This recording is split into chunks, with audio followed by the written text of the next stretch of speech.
मानव नेत्र मानव शरीर का एक महत्वपूर्ण अंग है। मानव नेत्र देखने में अंदर से गोलाकार दिखाई देता है, लेकिन इसे काटा जाए तो मानव नेत्र में 3 परतें होती हैं। जो सबसे बाहरी परत होती है उसको दृढ़ पटल कहते हैं, तथा बीच में जो परत होती है उसको कोराइड कहा जाता है। कोराइड को हम रक्त पटल भी कहते हैं, तथा सबसे अंदर में जो परत होती है इसको रेटिना कहते हैं। इसी रेटिना पर सामने रखी वस्तु का प्रतिबिंब बनता है।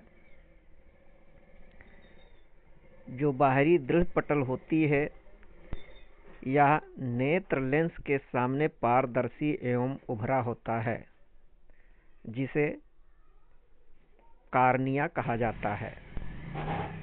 ये उठा हुआ भाग कार्निया है जो पारदर्शी होता है। इसके बाद जो आंतरिक परत होता है रेटिना, इसी रेटिना पर ही सामने रखी वस्तु का प्रतिबिंब बनता है। रेटिना पर जो प्रतिबिंब बनता है वो उल्टा बनता है। सामने अगर कोई वस्तु सीधा रखा है तो उसका प्रतिबिंब रेटिना पर उल्टा बनता है, लेकिन हमारा मस्तिष्क उसे सीधा समझता है।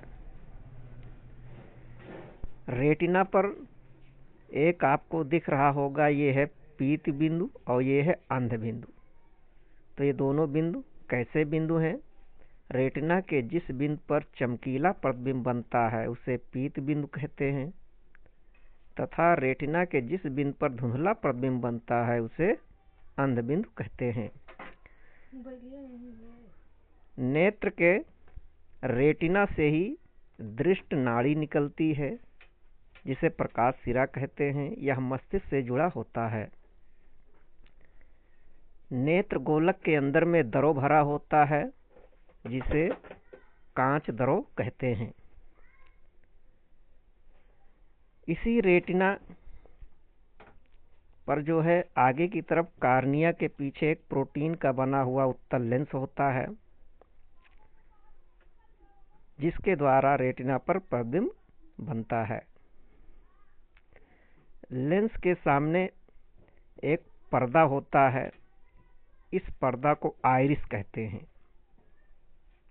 इस आइरिस में एक छोटा सा बीच में छिद्र होता है, उस छिद्र को नेत्र तारा या पुतली कहा जाता है। यह नेत्र के अंदर प्रवेश करने वाले प्रकाश की मात्रा का नियंत्रण करता है। एक महत्वपूर्ण जानकारी ध्यान रखना है, रेटिना में 2 प्रकार की कोशिकाएं पाई जाती हैं जो महत्वपूर्ण कोशिकाएं हैं। इन कोशिकाओं को शलाका कोशिका और शंकु कोशिका कहते हैं।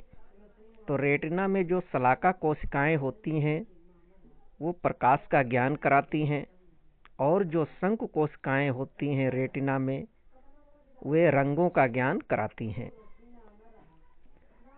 तो प्यारे दोस्तों, प्यारे मित्रों एवं साथियों, हमारा ये वीडियो अच्छा लगा हो तो इसे लाइक कर दीजिए, और अभी तक सब्सक्राइब ना किए हो तो हमारे चैनल को सब्सक्राइब कर दीजिए, ताकि इसी प्रकार की महत्वपूर्ण जानकारी आप सभी के लिए हम लाते रहें।